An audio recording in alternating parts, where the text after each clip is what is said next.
So guys, we are still here in Austria in a place called Mauthausen.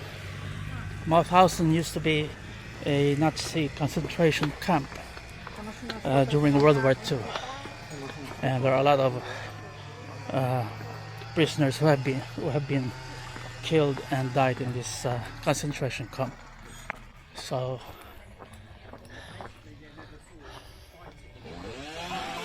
Mauthausen Memorial. Okay, we're proceeding to the visitor center.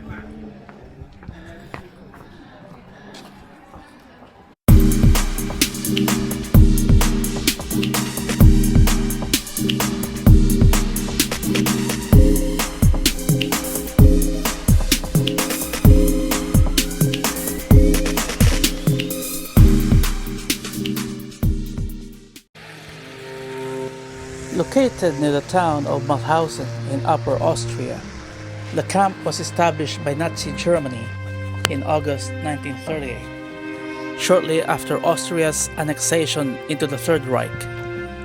It became one of the largest and harshest concentration camp complexes in Nazi-occupied Europe. Unlike many camps, Mauthausen was classified as a Grade 3 camp, reserved for prisoners considered political enemies of the Nazi regime and those deemed beyond rehabilitation. More than 190,000 prisoners from over 40 countries passed through the Mauthausen camp system between 1938 and 1945. They included political prisoners, resistance fighters, Jews, Roma, Soviet prisoners of war, intellectuals, clergy, and countless others persecuted by the Nazi regime.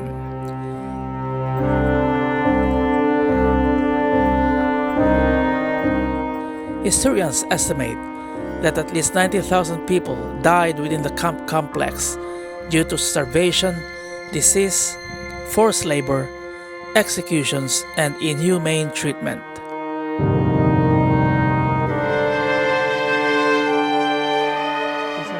Today, the former camp serves as a memorial and museum dedicated to preserving the memory of those who suffered and died there. As we walked through the grounds, we saw the preserved prisoners' barracks, watchtowers, roll call areas, administrative buildings, memorial plaques, monuments, and cemeteries established by survivors and various nations whose citizens perished in the camp. Unlike many tourist attractions visited during our journey, Mauthausen was not a place of excitement or entertainment. Instead, it was a place of remembrance, reflection, and education. A profound silence seemed to envelop the entire site. Visitors moved quietly through the camp, reading inscriptions, studying photographs, and contemplating the stories of those who endured unimaginable hardship. The preserved structures and memories serve as powerful reminders of what can happen when hatred, intolerance, and authoritarianism are allowed to flourish unchecked. This is the courtyard of the Mauthausen Nazi concentration camp here in Mauthausen, Vienna, during the Second World War. Prisoners of different nationalities were imprisoned here. Thousands and thousands of prisoners died in this concentration camp. So the Mauthausen Memorial has been maintained to help us remember what happened during World War II when the Nazi rose to power in Germany. So I'm inside one of the barracks where prisoners were held, and we have here enclosed in a glass case a model of the prisoners' barracks.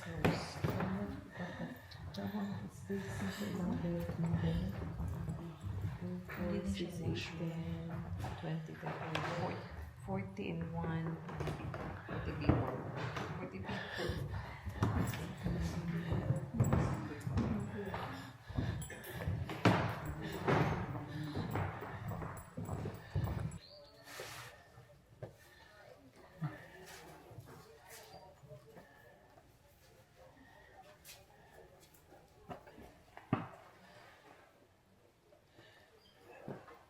I think this is the toilet, prisoner's toilet, and then this is the washing area where water comes in. Another barrack.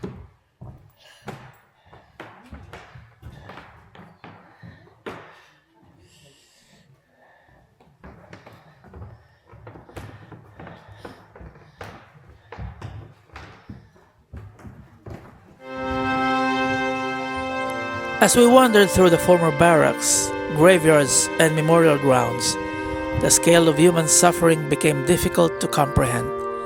The experience was both sobering and emotional, leaving many of us deep in thought.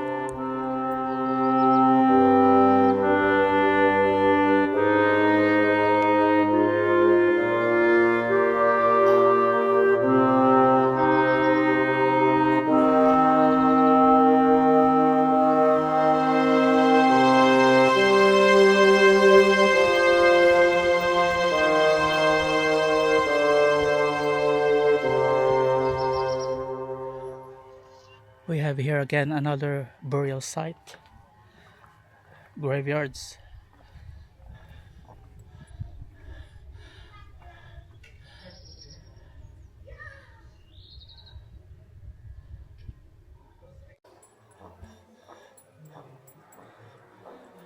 This one is the museum. This is a milk can that was dug up way back in 2011. So this is the can that they put milk in from the dairies in the surrounding area to supply the concentration camp with milk.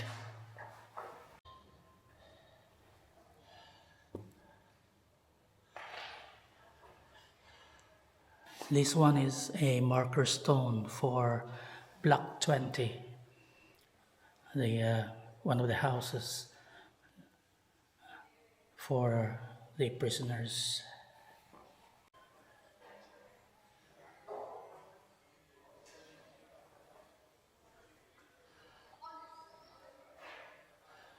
So this is the main entrance of the concentration camp, and as you can see, there are two guard houses on top of it for sentries to keep a close watch on the prisoners here.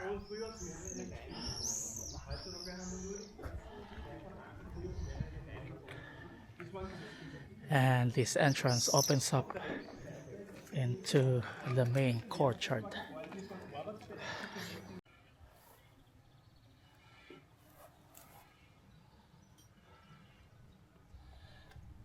So there's a photo here of American soldiers liberating the camp. So this is the very gate where they came through during the liberation of the Mauthausen Concentration Camp. And you can just see the prisoners of the camp, how happy they were after being liberated. So this happened in the 5th of May 1945 as the first tanks of the US Army reached the main camp of Mauthausen, which had already been abandoned by the SS. Amazing.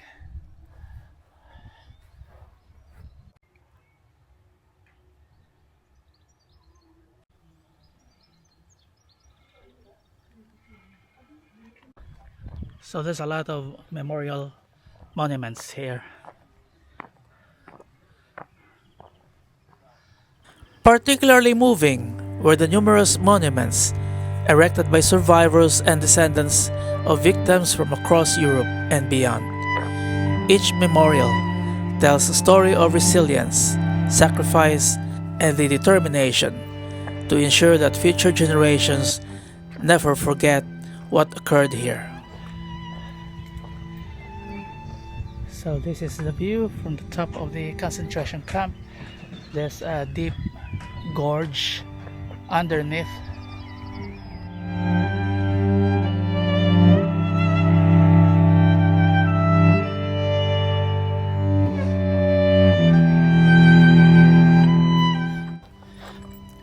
And here's another memorial.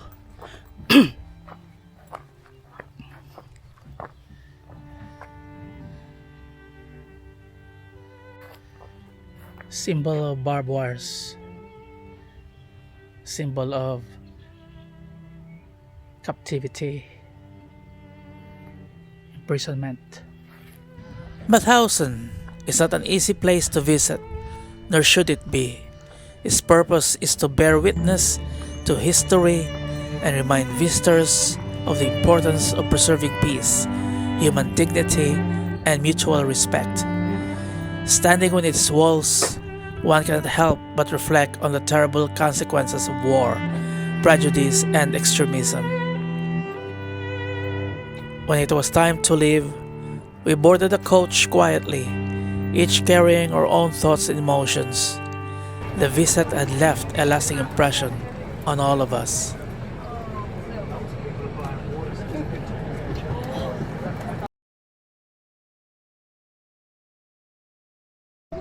We arrived in Český Krumlov at around 12:45 p.m.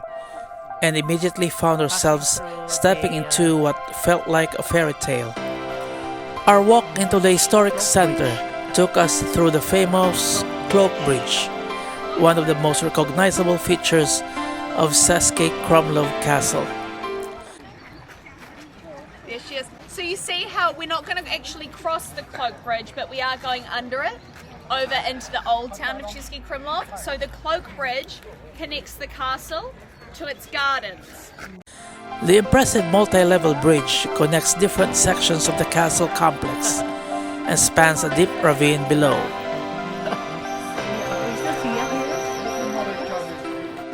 So guys, we are just entering the center of Český Krumlov. Český Krumlov, that is well preserved.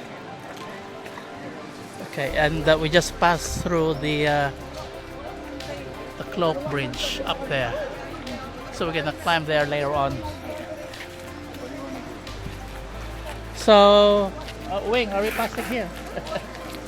Nestled in a bend of the Vltava River, the town is renowned for its remarkably preserved medieval architecture and enchanting setting.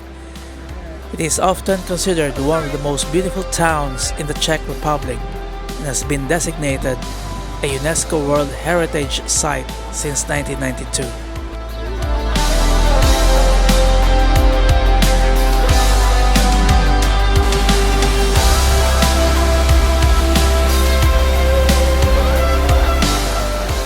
Český Krumlov itself dates back to the 13th century and flourished under the powerful Rosenborg family, one of Bohemia's most influential noble dynasties.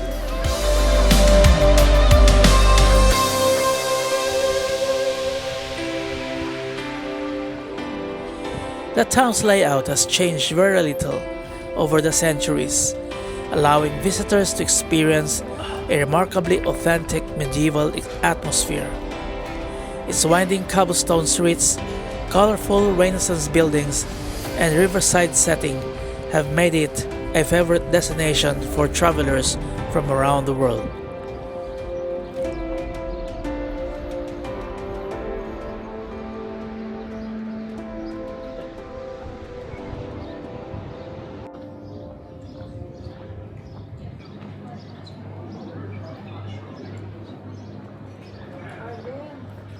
So we are now in the square of Český Krumlov. A Upon reaching the town square, we explored the charming shops and stalls that lined the surrounding streets. We purchased snacks for lunch and browsed a variety of souvenirs from our market shop. So I bought some bubble tea run by Vietnamese migrants who have become an integral part of many Czech communities. My colleagues also bought something that we can eat for lunch in this little market here. It was a small but interesting reminder of how cultures from different parts of the world contribute to the character of modern European towns. We enjoyed our lunch near the Marian Plague Column, one of the central landmarks of Český Krumlov's historic square. Constructed between 1714 and 1716, the magnificent Baroque monument was erected as an expression of gratitude after the town survived devastating plague outbreaks that swept through the region during the late 17th century.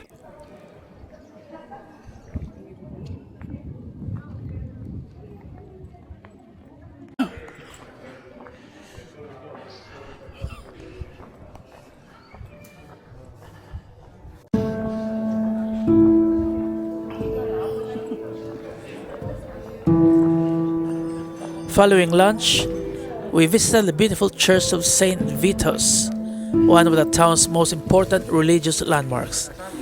Dating largely from the 15th century, the Gothic church dominates the skyline with its elegant tower and impressive architecture.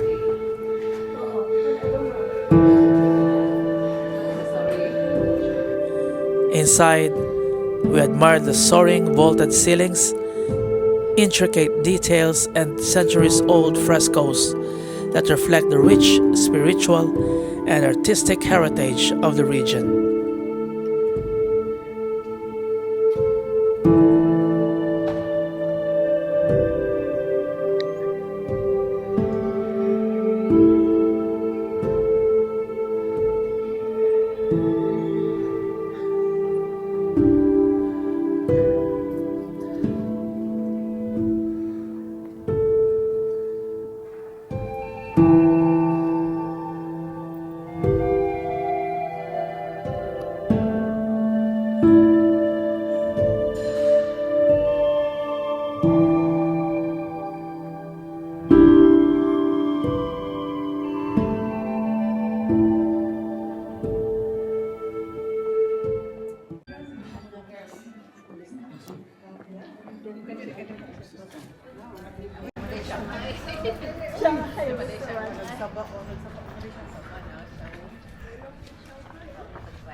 Sige, straight ahead. And then we turn right.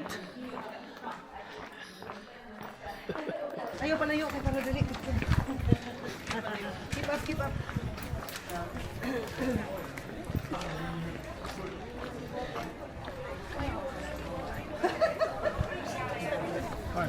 Diri pa ta nag-cross gani ha? Wala pa rin. Diri pa ta nag-cross gani ha? No, different.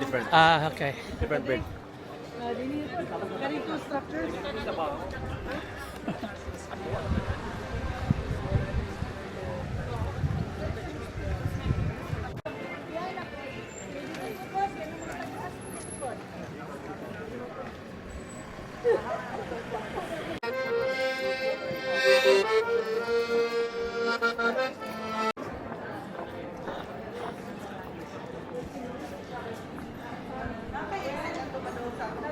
No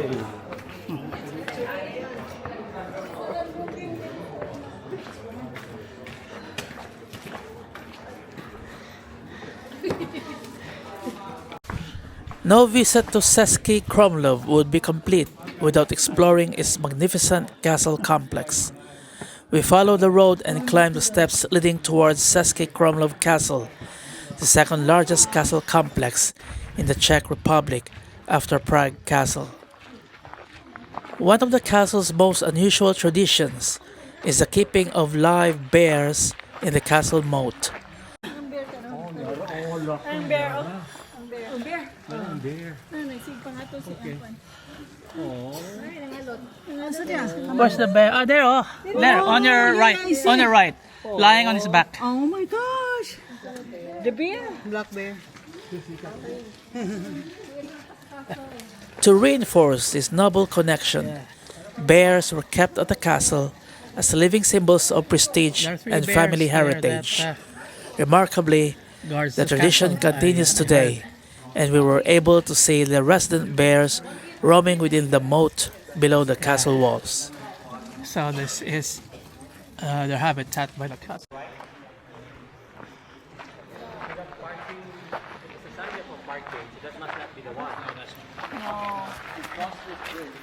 Then, 20 na to.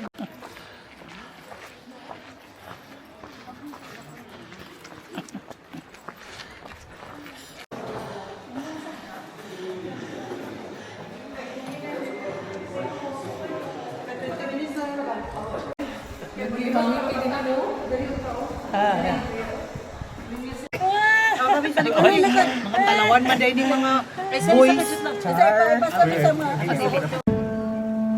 As we boarded the coach once again, we left behind the fairy tale beauty of Český Krumlov and continued our journey towards Prague. The Czech capital awaited us, promising another chapter filled with history, culture, and unforgettable experiences. Yet even among the many remarkable destinations on our tour, Český Krumlov had left a particularly special impression, a place where history, architecture, and charm come together to create one of Europe's true hidden gems.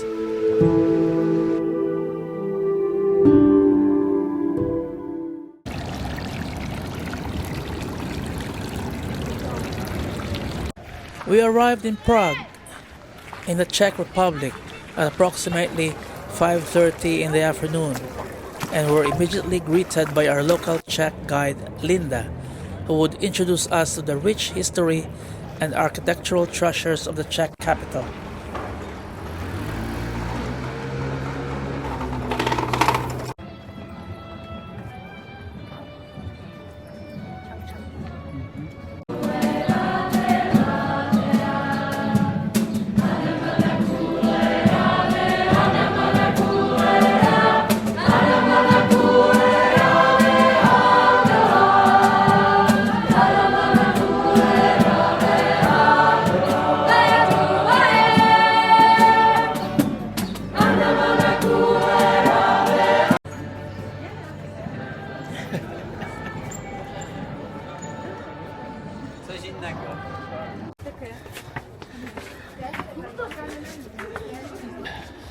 Our walking tour began at one of Prague's most famous landmarks, the magnificent Charles Bridge.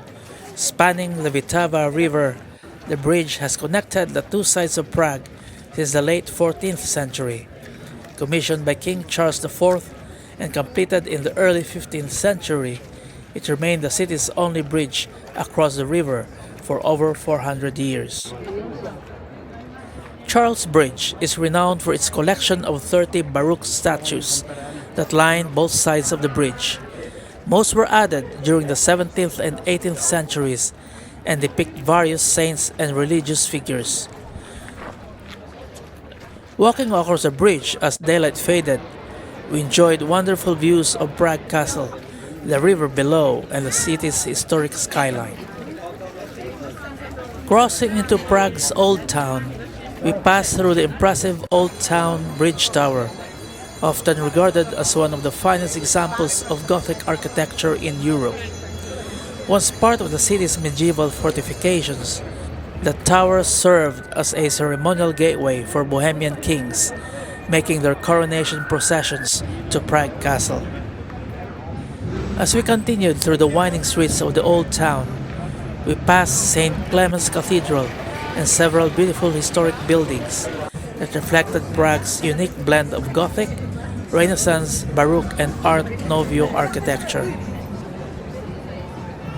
Prague's old town, known as Stare Mesto, is one of the best preserved medieval city centers in Europe. Unlike many European countries that suffered extensive destruction during the Second World War, much of Prague's historic core survived intact.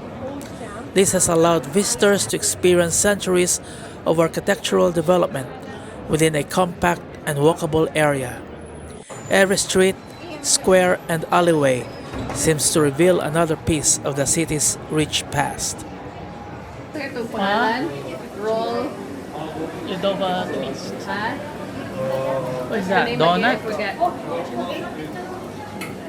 Is that a donut?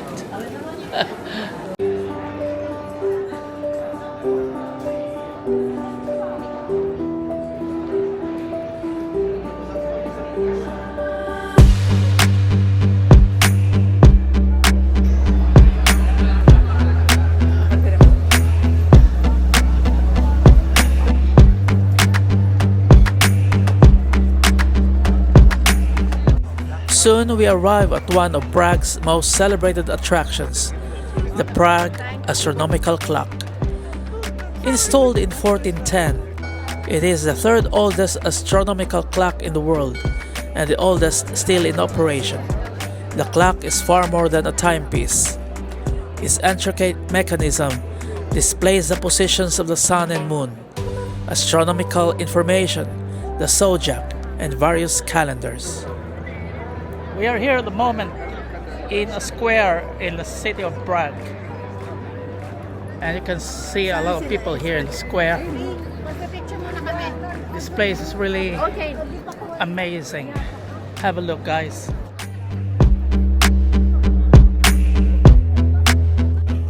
This is the Marian Column.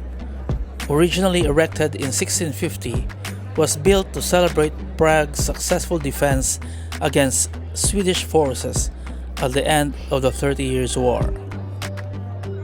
The Church of Our Lady Before Tyne, one of Prague's most recognizable landmarks. Its twin Gothic spires dominate the skyline and have become a symbol of the city itself.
We're having our dinner here in Omedvidko. It was established 1466. That's old.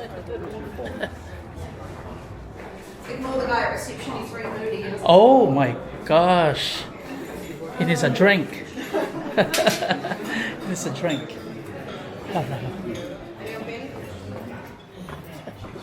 Oh, sorry.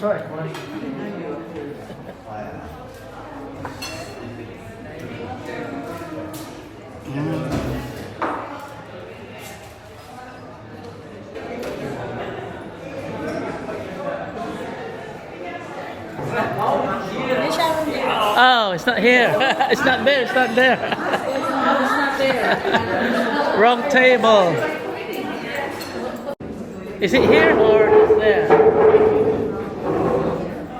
Are we all there or?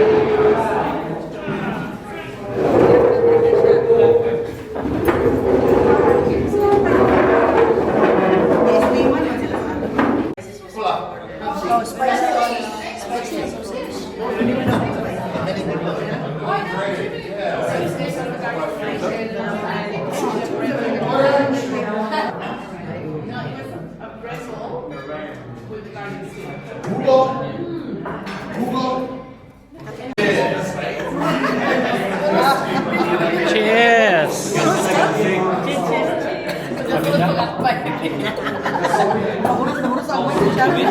I'm trying my first Czech beer, yeah, where they have Czech Republic have been making the oldest beer in the world.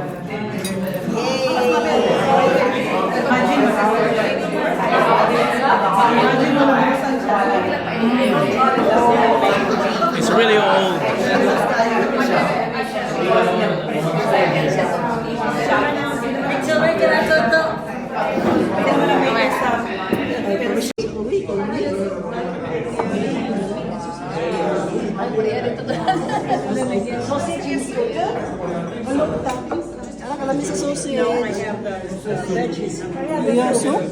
Soup.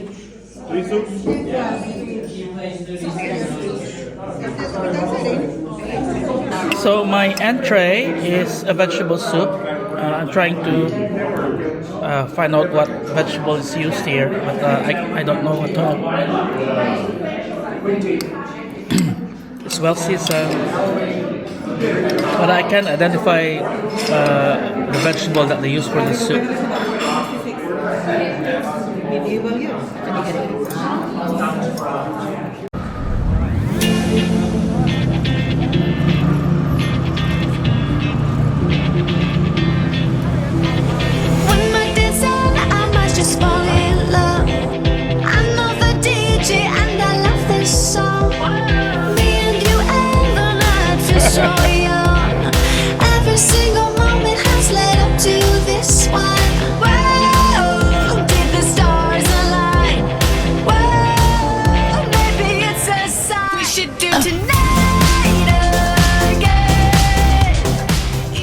We're now going back to our hotel to check in. The hotel is called Hotel Duo, and we are now about to board our bus. Just when we thought that the day was over, our tour leader surprised us with one final stop. She brought us to the Orthodox Cathedral of Saints Cyril and Methodius, home to the National Memorial to the heroes of the Heydrich Terror. This memorial commemorates the Czech and Slovak resistance fighters who carried out Operation Anthropoid in 1942, the daring mission that assassinated Reinhard Heydrich, one of the highest-ranking Nazi officials and principal architect of the Holocaust.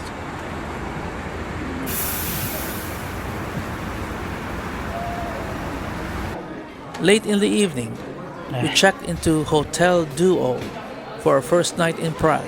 This is where we're staying tonight.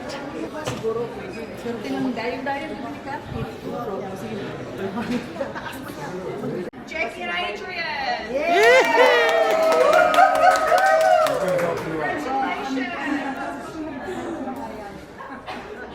Socorro and Milo!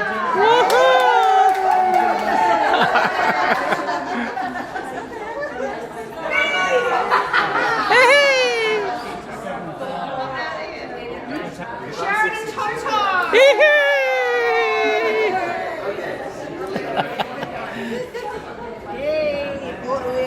Jane and Kevin!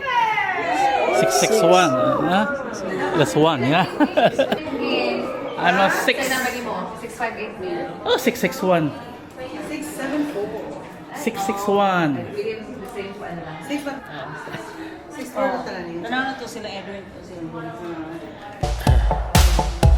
Okay. First we get problems are evaporating. Baby, I'm just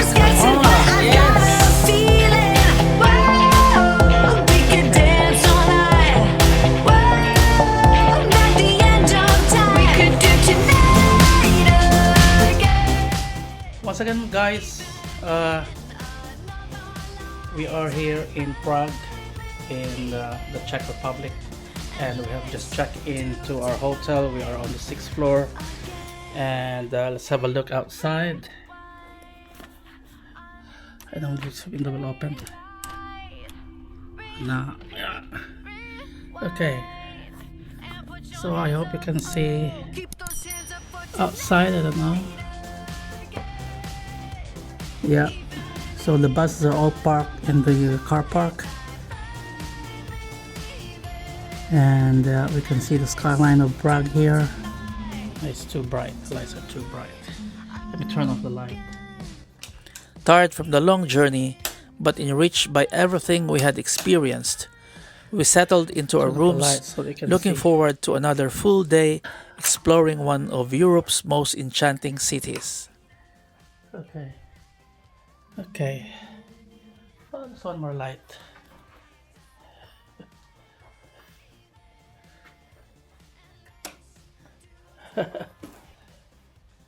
So this is where you can see Prague at night. Okay, the skyline of Prague.